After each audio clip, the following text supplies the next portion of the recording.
메리 크리스마스. 메리 크리스마스. 네, 여러분 복된 성탄, 기쁜 성탄 되시기 바랍니다.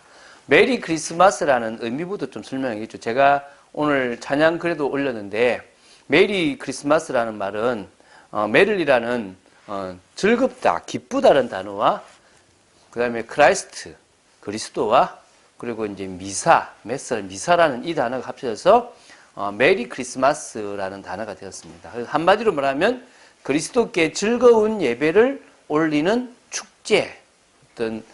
그래서 우리가 이 다른 데는 부활 감사 예배인데 오늘은 성탄 축하 예배라고 이렇게 이름을 이제 하게 됩니다. 왜? 축제와 같은. 그래서 성탄절에 여러분들이 기쁜 마음으로, 즐거운 마음으로 은혜 속에 있는 것이 중요할 줄 믿습니다. 그래서 예수님의 탄생을 기뻐하는 올바른 문화가 많이 세워져야 됩니다. 그 말은 막 나를 즐긴다는 게 아니라 어떻게 하면 주님을 기쁘시게 할 거고 어떻게 하면 주님을 우리가 진정으로 기쁠 수 있는가를 생각해야 되는 거죠.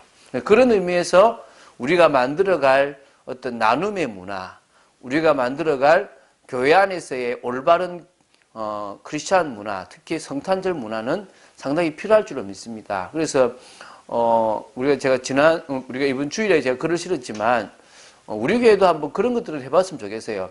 그러니까 매년 성탄 축하 전야제를 하는 것보다는 성탄 축하 전야제도 좀 이제 그 규모가 되면 하는 것도 좋겠고요.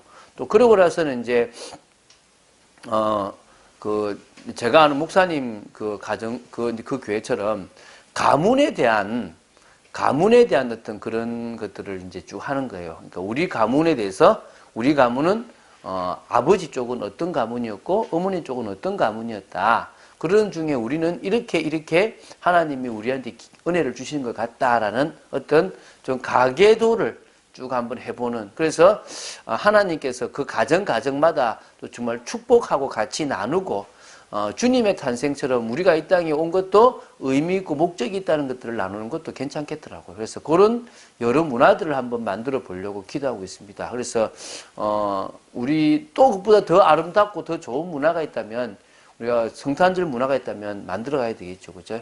그래서 오늘 예수님 탄생의 기쁨을 같이 즐기고 나누는 은혜가 이루어 넘치게 되길 바랍니다. 그러면 우리가 먼저 오늘 길게 하진 않겠습니다. 길게 한다고 되는 건 아니고요. 우리가 매년 같은 설교를 해도 된다고 생각됩니다. 왜? 1년에 한 번 듣는 설교니까. 그죠?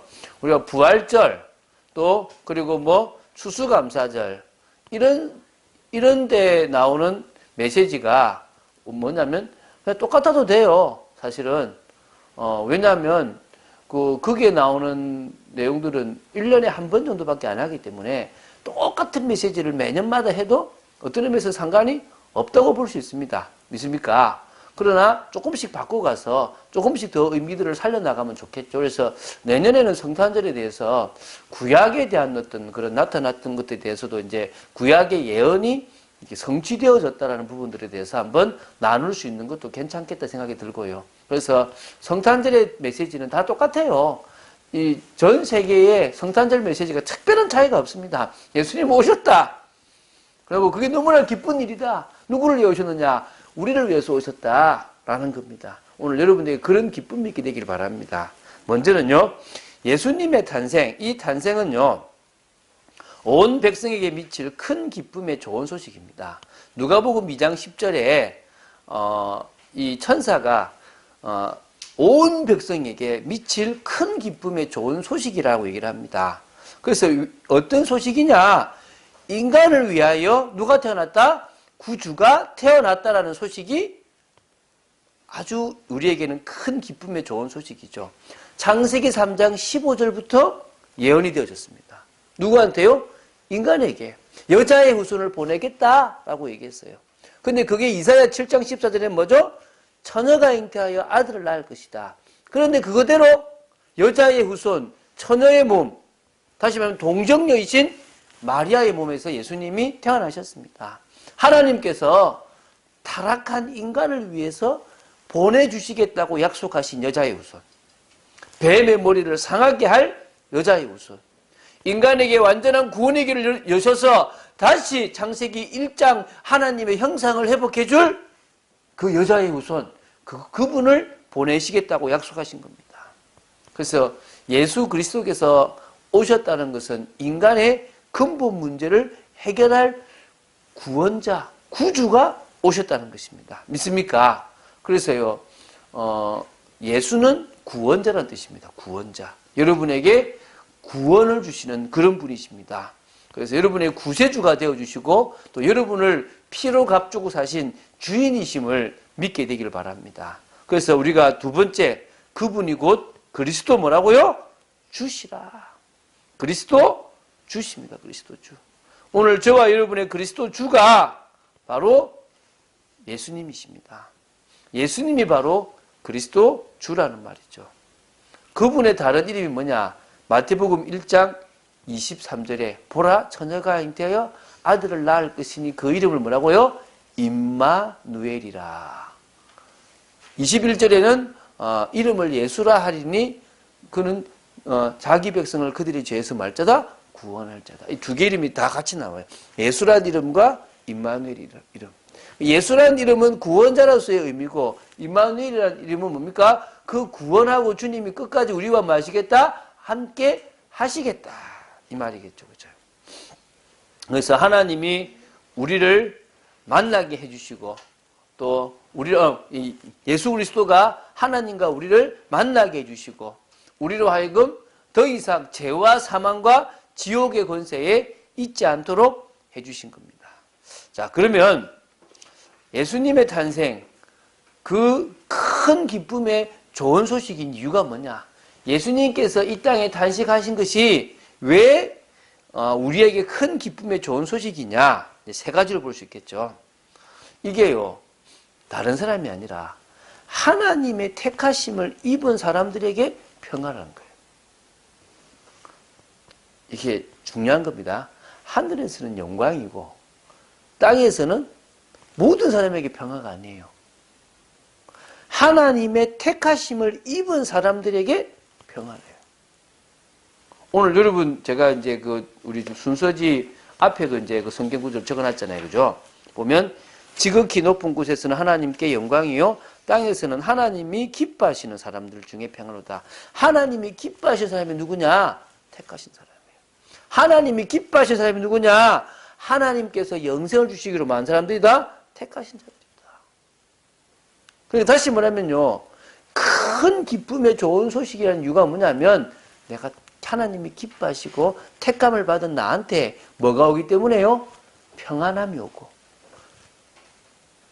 안식과 평화와 이제 뭡니까? 만족과 기쁨이 오는 겁니다. 문제가 안 온다는 말이 안 옵니다. 여러분, 예수 믿고 문제 오죠. 예수 믿고 어려움 옵니다. 예수 믿고 나면 환란이 더 올 수 있습니다. 예수 믿고 나면 오히려 없던 갈등이 생길 수 있습니다. 그런데요, 우리가 진짜 그분을 믿는다면요, 그 문제와 상관없이 평안해요. 제가 많은 사람들을 만날 때마다요, 복잡한 사람들이 많아요. 저도 복잡할 때가 있었거든요. 제가 언제 복잡했냐면요, 뭔가에 잡혀서 걱정할 때. 내가 언제 복잡했냐? 절대 놓치면 안 되는 걸 놓칠 것 같을 때. 내가 언제 복잡했냐? 이대로 가면 잘못하면 망할 것 같다는 생각이 들 때. 근데 언제 평안하냐? 정말 문제가 많은데 주님이 다 알아서 하실 거라고 믿을 때 편안해요. 제가 몇 년 전에요, 누굴 봤냐 그러면요, 숨을 제대로 못 쉬는 거예요. 저하고 성경 공부를 1년간 했어요. 물론 그새 좀 빼고 1년 동안 거의 집중해서 했어요. 그런데요, 누가 안 믿어져요? 주님이 안 믿어져요.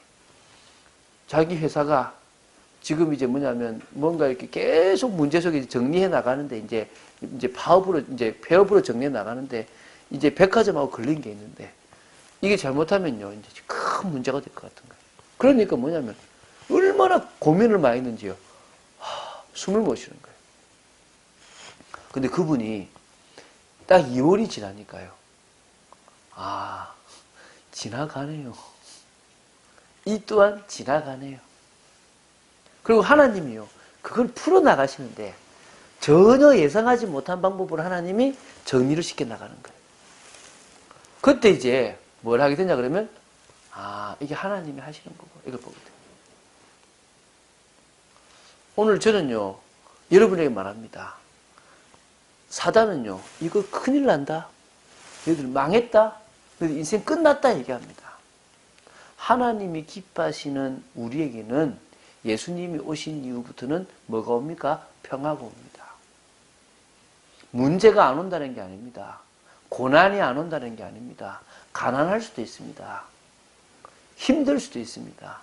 고통스러울 수도 있습니다. 그런데 세상이 줄 수 없는 마음의 평안함이 있고요. 힘을 주십니다. 저는 뭘 경험해 봤냐면요. 어려운 상황 속에 있을 때 주시는 하나님의 더 큰 은혜를 체험해 봤어요. 편할 때보다 더 크게 나한테 힘을 주시는 걸 체험해 봤다니까요. 그때 오는 평화가 주님께서 십자가에서 나의 죄 문제, 사단 문제, 지옥의 문제를 끝내서 오는 평안보다 더 또 새로운 평안과 힘이 나더라는 겁니다. 믿습니까? 여러분에게 그런 축복이 있는 줄 믿으시기 바랍니다. 두 번째, 왜 큰 기쁨의 좋은 소식이냐? 이유가 뭐냐? 주님께서 오셔서 아무것도 안 하시는 것이 아니라 우리를 위해서 그리스도의 일을 하실 거라는 거예요. 할렐루야. 그분이 이 땅에 오셔가지고 십자가에 죽고 부활하심으로 말미암아 그리스도의 일을 하신다는 거예요. 왕으로서 사단의 일을 멸하신다는 거예요. 왕으로서 우리를 괴롭히는 사단의 권세에서 우리를 벗어나게 한다는 거예요. 운명, 사주, 팔자에서 우리를 해방시켜 버린다는 겁니다. 이게요, 왕으로서 하시는 일입니다. 우리를 통치하시지만 우리를 통치하시기 전에 뭐부터 하십니까? 사단의 권세에서 우리를 데리고 온다는 거예요. 그 그늘에 있던 우리를요, 당신의 품 안으로 집어넣는다는 거예요. 두 번째요, 선지자로서요. 뭐 하시냐? 하나님을 만나게 하고 하나님과 우리를 화평하게 하고 하나님과의 축복된 관계를 열어가신다는 겁니다.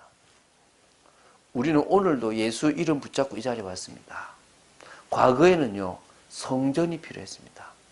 성전만 필요한 게 아니라 제사장이 필요해가지고 다 원칙적으로 그 절차대로 하지 않으면 하나님을 만나는 방법이 된다 안 된다? 안 됐다는 것입니다.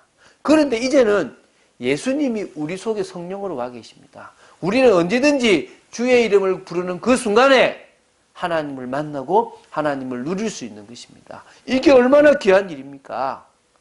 당신은 선지자로서 우리에게 이제는 하나님의 말씀을 때를 따라서 주시는입니다. 때를 따라서 하나님의 말씀을 우리에게 늘 전달하십니다. 우리는 그 말씀을 붙잡고 나아가면 됩니다. 저는요, 올 한 해 우리가 믿음의 도전해 왔잖아요. 그 믿음의 도전이란 말씀을 주신 분이 누구시다? 하나님이시다. 맞습니까? 그렇다면 이제 뭐냐? 그 하나님께서 이제 뭐냐면 믿음의 도전을 했으면 이제 뭐 하느냐? 입을 크게 열라. 넓게 열라. 오늘 이제 우리는 내년에 우리의 입을 크게 넓게 열기를 기도합니다. 믿습니까? 왜입니까? 이제 믿음의 도전을 우리가 해나가고 나간다면 하나님이 주실 응답을 크게 받아들여야 됩니다. 우리가요, 하나님께서 부어주시는 은혜에 우리의 그릇이 작아서 넘치가지고 더 이상 못 받으면 안타깝잖아요. 많이 받아 누리는 여러분 되시기 바랍니다. 날마다, 매 순간마다 말씀을 붙잡는 사람은 살아납니다. 청년 한 명이 고백했어요. 목사님, 설교를 들으면 순간적으로 힘이 나는데요, 금방 그 힘이 사라져 버립니다. 그런데요, 제가 군대에 있을 때 말씀을 암송했는데요, 말씀을 암송하고 났을 때 생기는 그 힘, 그 말씀을 하루에 한 말씀을 붙잡고 내가 힘을 얻고 외워나가면서 그 말씀에 의지했는데요, 그 어려운 환경들을 이길 수 있었습니다. 맞다. 말씀이 너한테 있으면 된다. 선제 되신 주님께서 우리에게 늘 말씀을 허락하실 줄로 믿습니다. 세 번째요, 제사장으로서 인간의 죄를 해결하셨습니다. 십자가에서 다 끝내셨습니다. 오늘 짓고 내일 지을 죄까지도 주님은 십자가에서 다 끝내놓으셨습니다. 믿습니까? 우리는 더 이상 죄 때문에 눌릴 이유가 없고 죄책감에 시달릴 필요가 없습니다. 그 말은 아무렇게나 살아도 된다 이 말이 아닙니다. 죄를 마음껏 지어도 된다 이 말이 아닙니다. 우리는 죄 짓지 않는 인생이 되야 될 줄 믿습니다. 우리는 끝까지 하나님의 뜻을 따라가는 인생이 되어야 될 줄로 믿습니다. 그러나 어쩔 수 없이 짓는 죄, 어쩔 수 없이 속는 모든 것들 주님께서 십자가에서 다 끝냈습니다. 오늘요 박사들이요 왕의 말을 듣고, 왕의 말이면 헤롯 왕이거든요. 헤롯 왕한테 가서 왜? 이 이스라엘의 왕이 태어나니까 이스라엘 나라 쪽이니까 와서 보니까 이 이스라엘 왕이겠다 싶어서 왕궁으로 간 거예요. 왜? 오다가 뭘 잃어버렸습니까? 별을 잃어버렸어요. 근데 이게 증명이 됐죠. 증명이 됐어요. 어떻게 증명됐냐 그러면 여러분 김명현 박사님 창조과학 세미나 보면 거기 보면 메시아의 별이 있어요. 김명현 박사님이 지금 그 영상을 찍을 때만 해도 그 메시아의 별이 있는 날이 예수님의 탄생일로 생각했는데 그건 잘못된 건데, 어쨌든 그 메시아의 별이면 이 생각하면 되는 거죠. 지금은요 요 위의 별이 2000년 전에 요 위의 별의 모습을 확인할 수가 있는 시대예요. 이거 됩니까? 그러면 2000년 전에 어디요?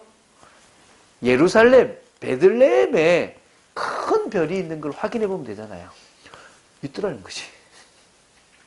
그래가지고 이 동방이라 그러면 어디냐 그러면요 한 이란쯤 된다고 봐요. 걸어올 수 있는 거리가 이란 정도 돼야 올 수 있다는 거죠. 그래서 거기를 쭉 오는데 별이 순간적으로요 예루살렘쯤 왔을 때 사라져 버리는 거야. 거기 진짜요 예루살렘쯤 왔을 때 별이 사라져 버려요. 며칠 동안 그게 나타났어요. 다시 나타난 거예요. 그래서 이제 그 별을 따라서 왔단 말입니다. 그러니까 이제 처음에 별이 사라져 버리니까 왕궁으로 들어갔죠. 왕궁으로 들어가서 왕이 태어난 것 같은데 축하하러 왔다 그러니까 왕이 안 태어났거든요. 그러니까 이게 무슨 일인가 싶어서 성경학자들을 불러가지고 이제 알아보니까 유다 땅 베들레헴아, 너는 유다 고을 중에 여러 고을 중에 작지 않도다. 내게서 한 다스리는 자가 나온다. 베들레헴에 다스리는 왕이 태어난다고 합니다. 그러니까 이제 이 헤롯 왕이 나 말고 왕이 태어난다고 죽여야 되겠네. 이 생각을 하고 어떻게 하냐 그러면 베들레헴이라고 합니다. 가면 위치를 알려달라. 나도 경배하러 가야 되겠다. 예 하고 이제 오는 겁니다. 나와 보니까 갑자기 이제 뭐냐면 별이 나타난 거예요. 그 별을 따라 쭉 와다 보니까 베들레헴 쪽에 딱 멈춰 선 데가 있는 거예요. 그게 어딥니까? 바로 아이가 태어난 곳입니다. 그런데 보십시오. 여기 지금 여러분 보는데 마구간이란 말이 있습니까? 없습니까? 자, 그들이 별을 보고 매우 크게 기뻐하더라. 집에 들어갔다 그랬죠. 마구간이란 말이 있습니까? 없습니까? 없죠? 당연하겠죠. 왜 없어야 되냐 그러면요. 누가복음에 보면요. 2장에 보면 예수님의 어머니가 정결 예식을 치르러 예루살렘에 올라가요. 그럼 정결 예식이 뭐냐면 여러분이 사내 아이를 낳으면 일주일하고 33일, 40일 동안은 부정한 거야. 그때는 예루살렘, 그러니까 성전에 못 나와요. 부정한데 40일이 지나면 뭐 할 수 있냐면 피제사를 지내면서 정결을 하는 정결 예식을 할 수가 있어요. 그러면 정결 예식을 하러 왔다는 말은 예수님이 태어난 지 며칠이 지났단 말이죠? 40일이 지났다는 거예요. 그러니까 예수님은 태어난 지 8일 만에 베들레헴에서 할례를 받았고 예루살렘으로 40일 만에 올라와서 뭘 받았단 말이죠? 정결 예식을 했다는 거예요. 딸이 태어나면요 66일하고 또 이게 뭐냐면 14일인가 70며칠을 하고 나서 해야 되는 거예요. 그러니까 어떤 이제 여자 장로님이 그러더라고. 아니 왜 여자는 더 길어요? 그건 저도 잘 모르겠어요. 성경에 그래 나와요. 그러니까 아들을 낳았으니까 40일만 올라오거든요. 그럼 다시 어디 가겠습니까? 하고 나서 베들레헴으로 갔겠죠. 그러면은 태어나신 곳은 마구간이 맞겠지만 마구간이 계속 있을 수는 없을 거 아닙니까? 근데 그 왜 그때는 마구간에 사람들이 많아서 하고 있었냐면 호적을 하러 막 몰려들었기 때문에 마구간에 있었다고 보시면 돼요.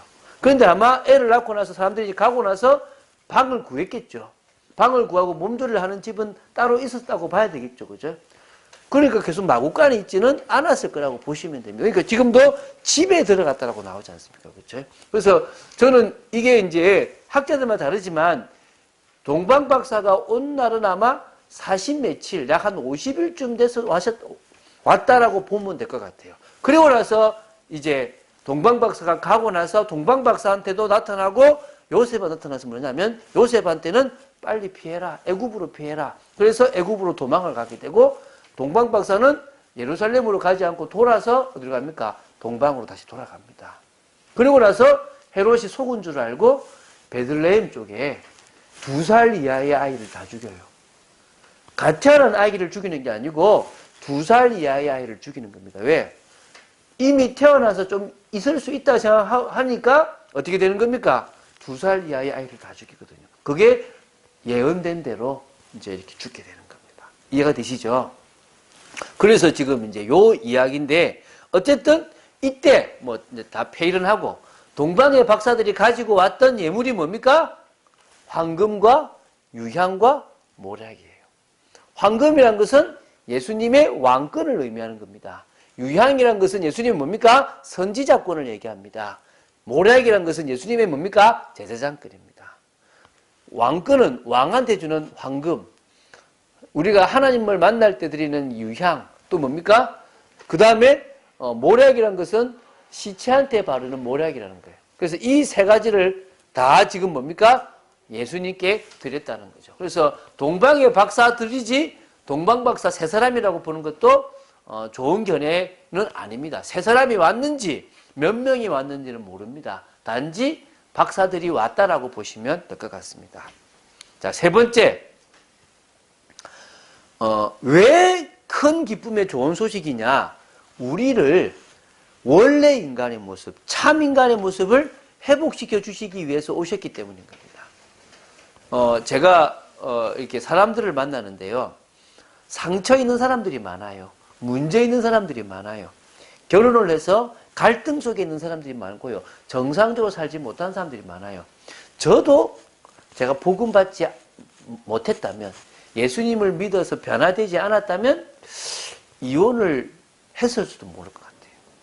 저는 아주 강해가지고 저희 아내를 힘들게 했을 것 같아요. 지금도 잠시 제가 저희 아이들을 힘들게 할 때가 있거든요. 그래서 제가 그런 걸 볼 때 제가 되게 자폐 성향이 강했던 사람이라는 걸 느껴요. 근데 이게 제가 복음 안에서 치유되고 회복돼서 원래 인간의 모습들을 계속 찾아가는 것들을 발견하는 거예요. 예수 믿는 순간에 하나님의 형상이 우리 속에 와버렸고요. 우리의 삶이 예수님으로 말미암아 바뀌어져 갑니다. 할렐루야. 여러분 정상적으로 변해가시기 바랍니다. 여러분들이 충분히 그렇게 되어져 갈 수 있습니다. 복음을 알고 은혜를 알아간다면. 할렐루야. 하나님 자녀의 축복을 여러분 누려가시기 바랍니다. 창세기 1장 27절 28절의 회복해서 주님과 함께하고 5가지 복도 누리고 에덴의 축복도 누리는 여러분 되시기 바랍니다. 자, 그래서요, 예수님의 탄생을 우리는 기쁨으로 예배드리고 또 기쁨으로 나누고 전하는 삶이 되될 줄로 믿습니다. 사실 올해는 카드를 제가 이불로 안 만들었습니다. 제가 매년 하는데 어떤 장로님이, 제가 전에 있었던 교회에 우리 장로님이 매년 이분은요 크리스마스가 되면 자기 주위에 나눠주려고 이렇게 선물을 딱 만들어요. 포장을 이쁘게. 그래서 이번에도 사진 찍어 보내더라고요. 초콜릿을 탁 이렇게 봉지에 담아서. 작년인가는 뭘 했냐면 그 푸딩크를 만들었더라고요. 이제 저한테도 하나 줘서 제가 먹었거든요. 이번에는 초콜릿을 탁 담았더라고요. 그래서 내가 먹고 싶네요. 그래서 저한테는 안 주셔도 됩니다. 제가 그랬거든요. 그러니까 크크크 왔더라고요. 그분은 매년마다 이렇게 주위의 사람들에게 성탄의 축하 선물을 보내면서 은혜를 나눠요. 우리도 좀 그렇게 사실은 하고 싶은데 제가 보니까 이 카드를 만드는 모습을 보면서 이 주위의 사람들에게 이 주기를 부담스러워하는 모습이 조금 우리 보여서 그래 우리가 좀 더 준비되고 좀 더 되면은 우리가 뭘 하자라는 생각을 가지고 있었거든요. 저는요 같이 나누기를 바랍니다. 그럼 먼저는 나누기 전에 내가 행복해야 되겠죠. 같이 예배드리는 우리가 행복해야 됩니다. 예배를 통해서요. 예수님을 경배하고 축하드리는 그런 감사의 시간. 그래서 내년에는 그러고 싶어요. 찬송가, 오늘 제가 딱 찬송가를 부르면서요. 그래, 찬송가, 105장부터 시작해가지고 거의 우리가 좀 잘 아는 좋은 찬송가들을 이렇게 쭉 해서 12월 25일에 126장까지 쫙 한번 해보자. 그 생각. 그래서 우리가 정말 성탄의 그 찬송가만 올해 한번 싹, 그러니까 한번 다 한번 계속 한번 나눠보는 것도 괜찮겠다 이 생각이 들더라고요. 그래서 내년에는 미리 좀 기도를 하면서 쫙 날짜를 정해서 찬송가만 한번 쫙 한번 싹 다 한번 해보는 그런 시간을 한번 가져보려고 기도하고 있습니다. 그래서 뭐냐면 정말 예수님의 탄생, 예수님의 그 오심을 찬송하고 경배하는 그런 크리스마스가 되었으면 좋겠습니다. 목자의 심정, 동방 박사들의 심정으로 예배에 참여하는 것이 중요할 줄 믿습니다. 그래서 미리 예물을 준비하고 미리 감사함을 준비하고 미리 남한테 나누어 줄 선물까지 준비하는 그런 여러분 되시기 바랍니다. 그래서 주위의 사람들과 함께 나누는 삶, 어려운 사람, 특히 내 주위에 정말 힘드는 사람들에게, 어려운 사람들에게 이 성탄의 기쁨, 너 때문에 예수님이 오셨다. 너 때문에 하나님께서 예수님을 이 땅에 보내셨다라는 그런 부분이 되겠습니다. 제가 요새요, 유튜브에 라이프라는 그런 기독교 영상을 조금씩 봐요. 케어 코너즈라는 그런 어떤, 그러니까 소외된 사람들을 이렇게 돌보는 그런 선교단체예요.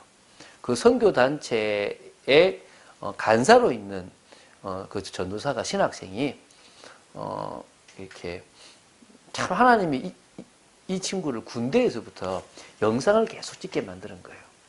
그래가지고 영상을 얼마만큼 찍었느냐, 영상을 하나 찍을 때마다 포상휴가를 받았는데요. 그 포상휴가가 너무 많아가지고 5개월 가까이가 된 거예요. 그래가지고 저 사단장님한테, 사단장님 한번 이야기하셔서, 사단장님 제가 영상을 이렇게 각 대대마다 찍어가지고 포상휴가가 5개월이 남았는데 이걸 어떻게 써야 됩니까? 그래가지고 사단장이 그건 네 포상휴가니까 해서 평일에는 나가서 휴가를 보내게 하고 토요일 주일에만 이제 군대에 들어오게 했는 게 부대예요. 그래가지고요, 그 한 학기를 학교를 다녔어요. 학교를, 신학교를. 그래가지고 군복 입고 신학교를 가고 토요일 되면 안으로 들어와서 이제 입고 이제 이런 식으로 그래가지고 군 생활을 했던 친구예요.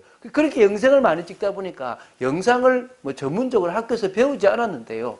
영상을 참 잘 찍었어요. 그래서 그 영상을 가지고 이제 라이프라고 크리스찬의 삶인데요. 시즌 1, 시즌 2, 시즌 3까지 지금까지 가고 있거든요. 제가 보는데요. 참 잘 만들었어요. 조금 복음은 약한데 참 되게 공감할 수 있는, 교회의 모습도 안 나오고 막 기도하는 이런 모습도 잘 안 나오는데도 상당히 크리스찬들이 고민할 만한 많은 것들을 다뤘더라고요. 참 잘 만들었다. 그러면서 이제 그 선교사님은, 거기에 이제 하는 목사님은 브레이크 타임이라 그래서 결혼에 대한 것, 또 뭐 배우자에 대한 것, 여러 가지 고민할 수 있는 것들을 짧게 이렇게 메시지를 주는 것도 참 잘하더라고요. 그러면서 제가, 그래, 우리 이런 성탄의 문화도 뭔가 조금만 고민한다면 만들 수 있는 것이 많다고 생각되거든요. 나눌 수 있는 문화, 같이 할 수 있는 문화, 또 교회에서 할 수 있는 문화, 이런 문화들을 만들어 나가는, 그래서 그런 팀들이 우리 찬빛교회도 나오게 되길 바랍니다. 우리에게 가장 가치 있고 의미 있는 날이 되어지면 될 줄로 믿습니다. 자, 올바른 성탄절 문화는요, 제가 지금 그 결론 맺습니다. 2가지만 되면 됩니다. 예수 그리스도가 주인공인 성탄절 문화를 만들면 됩니다. 그래서 저는 참 전에 있었던 교회에 어제 제가 저기 성탄 전야 행사를 보면서 제가 되게 강조했던 게 뭐냐면 성탄절에 산타가 나오는 것 자체를 되게 싫어했거든요. 근데 참 감사한 거는 그 교회도 어쨌든 저도 영향을 미쳤는데요. 성탄절에 산타가 아닌 예수가 주인공이 된 문화를 만들어가는 거예요. 우리도 뭡니까? 예수님이 주인공입니다. 우리가 여러분 그 생일 파티 하잖아요. 생일 축하할 때. 누가 주인공입니까? 꽃갈 모자를 쓰고 있는 게 누구죠? 그래서 그날 생일이래요. 예수님이 생신이기 때문에 예수님이 주인공이 되고 예수님을 축하하고 예수님을 기쁘게 하는 그런 성탄 문화가 되어야 될 줄 믿습니다. 두 번째는 예수 그리스도를 같이 불신자와 나눌 수 있는 성탄절 문화. 그래서 옛날에 나왔던 게 성탄절 추리인데요. 지금은 거의 제가 보니까 어제 제가 저기 압구정을 지나왔는데요. 현대백화점 앞을 지나는데 우리가 아무리 만들어도 저렇게 못 따라가겠다. 진짜 상업적으로 너무너무 잘 만들었어요. 그래서 저는 우리 교회에 성탄 추리 문화를 좀 안 만들려고 생각합니다. 왜? 불신자들이 만든 거에 비해서 우리가 너무 추리할 것 같아.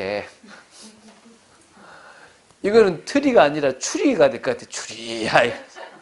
그래서 또 다르게 우리가 어떻게 성탄절 문화를 만들어 갈 수 있는가. 그래서 차라리요, 그런 것보다는 축하 메시지를 이쁘게 꾸며놔서 쫙 한마디씩 그래서 이제 뭐냐면 액자 같은 거를 쫙 만들어서 성탄절 축하 문화를 쫙 만들어 가는 거.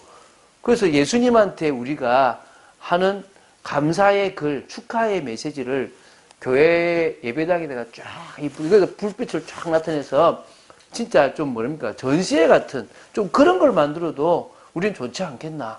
그래서 좀 빛 나타내서 추리하게 만들지 말고 우리만의 크리스마스 이쁜 문화를 만들어가는 그런 시간들. 그래서 진짜 우리 아이들은 좀 성탄 축하 그림을 좀 그려보게 해서 그거를 이쁘게 좀 꾸며서 쫙 전시도 하고 그래서 좀 그런 시간들을 만들어 갈 수 있으면 좋겠다라는 생각들을 합니다. 그런 축복의 귀한 시간 되시기를 주 예수 그리스도의 이름으로 축원드립니다. 우리 고백합시다. 메리 크리스마스. 시작. 메리 크리스마스. 자, 우리 기쁘다 구주 오셨네. 시작. 기쁘다 구주 오셨네. 기도하겠습니다. 주는 그리스도시요 살아계신 하나님의 아들이심을 고백합니다. 참빛교회가 작은 교회이지만 아름다운 교회이기를 소원하고 믿음의 도전을 오래 했던 것처럼 이제는 주님이 부어주실 것을 기대하고 믿음으로 입을 크게 넓게 여는 저희들 되기를 간절히 소원합니다. 정말 아버지 하나님 성탄의 기쁨을 같이 나눌 사람들에게 물질과 우리의 환경과 상관없이 나눌 수 있는 축복의 저희들 되기를 원하며 또한 아버지 하나님 하나님의 나라와 뜻을 이루는 삶 예수님의 탄생을 기뻐하며 그 예수님을 우리 인생의 주인으로 모시고 살아가는 축복된 인생 되기를 간절히 소원합니다. 주 예수 그리스도 이름으로 기도드립니다. 아멘.